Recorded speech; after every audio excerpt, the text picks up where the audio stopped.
Hello, mature malt masters, and thank you to Steve HB for that malt mention, and welcome to Ralphie Review 879.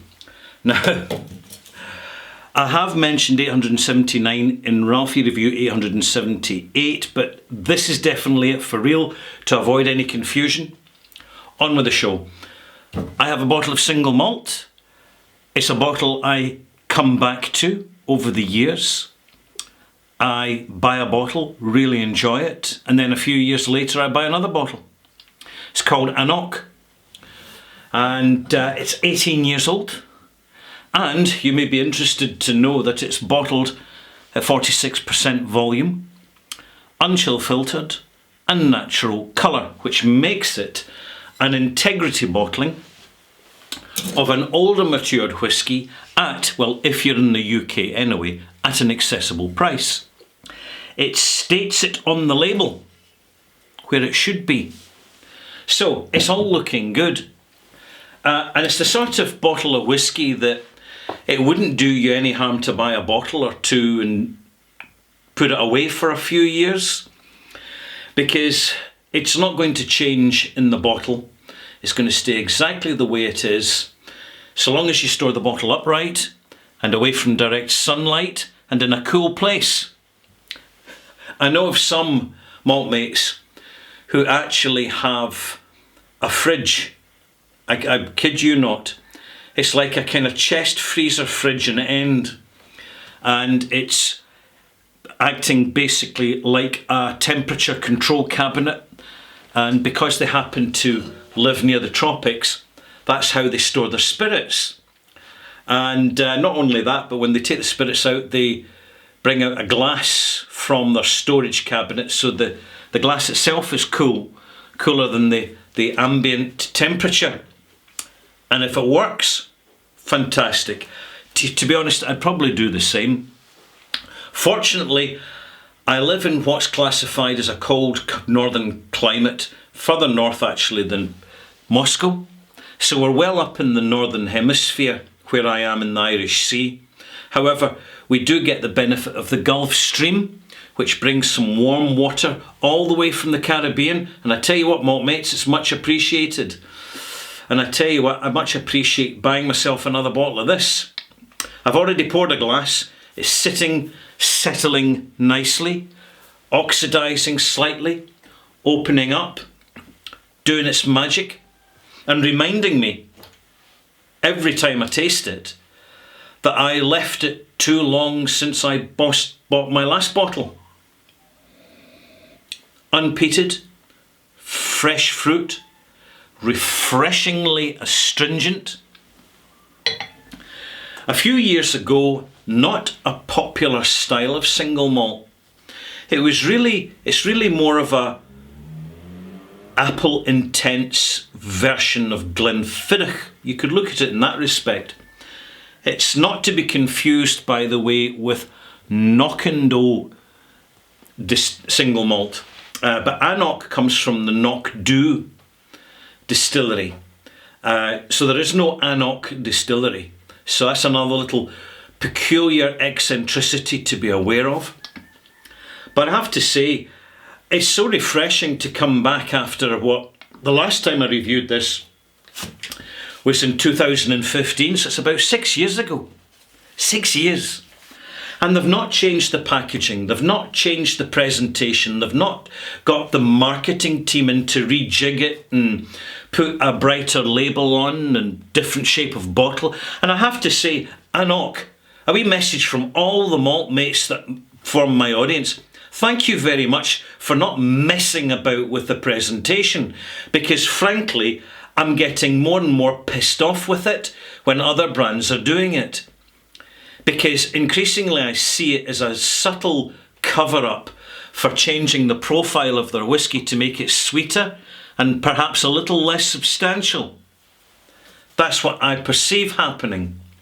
But this was back in 521. I reviewed this. So what's it like? Has it changed much? Right.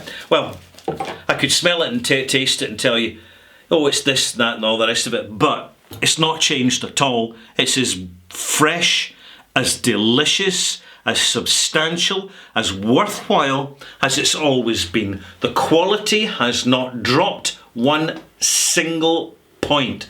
It's fantastic stuff. But my palate's changed slightly, so it's not going to be this, probably not going to be the same malt mark as last time. Nose. Rich, slightly astringent, citrusy, grain citrus, malted barley cereal citrus on the nose. Fresh and zesty. First taste, intense, slightly lemony, cereal sour note. Complex, herbaceous, a little bit of mintiness and winter mint. Is winter mint? No, it's not winter mint. Wintergreen, thank you. A little bit of wintergreen, so you've got these little green flavour notes, particularly in the development. But when you taste it neat, it's a little bit short. So I'm going to add a drop of water. About 4 millilitres, so not quite a full teaspoon, to a standard measure. Well, a Ralphie measure. You know what a Ralphie measure is now. I don't have to state it. It's about, well, I will state it, because it's about 20 to 25 millilitres. It's slightly short of a standard bar measure. It's wonderful how this whisky opens up over the next 15, 20 minutes, even half an hour. It's a masterclass in fresh cereal expressiveness. A whisky which has been understated in its maturation, so they're not imposing finishes on it. There's none of that. They're not trying to put a big sherry blanket over the top of it. They're not trying to zap you with that vanilla sweetness from an excessive amount of fresh ex-bourbon casks. You don't have all the wine cask permutations, the 101 varieties. I tell you what, my hat's off to the blender, to the master blender with the owners of this distillery, whose consistency should be commented on, because it's very admirable and thoroughly professional and quite old school. It's a very refreshing whisky, not just in terms of smell and flavour, but in terms of being having continuity with its flavour and its smell. I mean, it's really about, because I buy so many different varieties of whisky because I've got my channel, I do come across great whiskies and I say, do you know, in the future I'm going to come back to this, I'm going to buy another bottle, and that's what I've done here. And I should be reviewing Moranox, to be honest. This is the 5th review, I think it's 5 or possibly 6. 2 12s, 16 and 18, and this, the second 18. So that's a total of 5 reviews. And I really should be coming back to this brand more often while it holds its magic, because all around us, malt mates, things are changing fast as more and more companies are getting scooped up by bigger companies, and then the rebranding takes place at a time when customers are far more informed and have far better palates than ever before. So it's a really interesting time for all this, and the young distilleries, the small distilleries, they really haven't kicked in en masse yet to keep providing us that array of options, of integrity options, which we buy into because it works.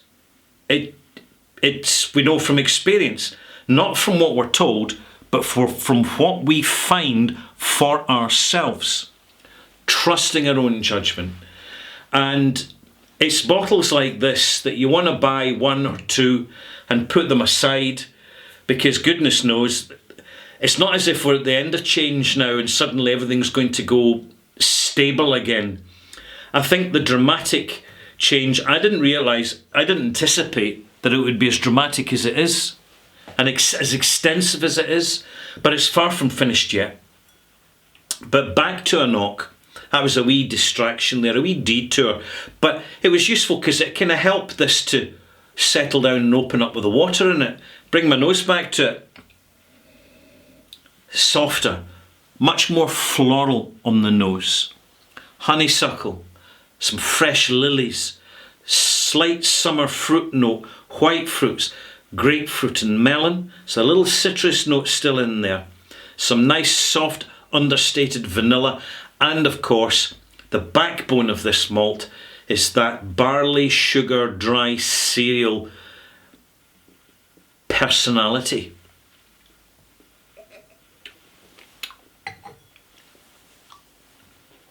Rich, soft, fresh fruit, lemon, soft banana going into the development, touch of grapefruit and ginger, slight pickled ginger, sushi ginger. The development is so much longer now with the water in it. And the finish, soft, subtle, languid, slight white tea, not even green tea, it's white oriental tea, and a touch of just a frostiness of tannins. Can I say that? Well, I've said it anyway, so there you go. Just that little delicate touch of tannins into the finish, along with some soft ginger and jasmine. It's a fantastic whiskey.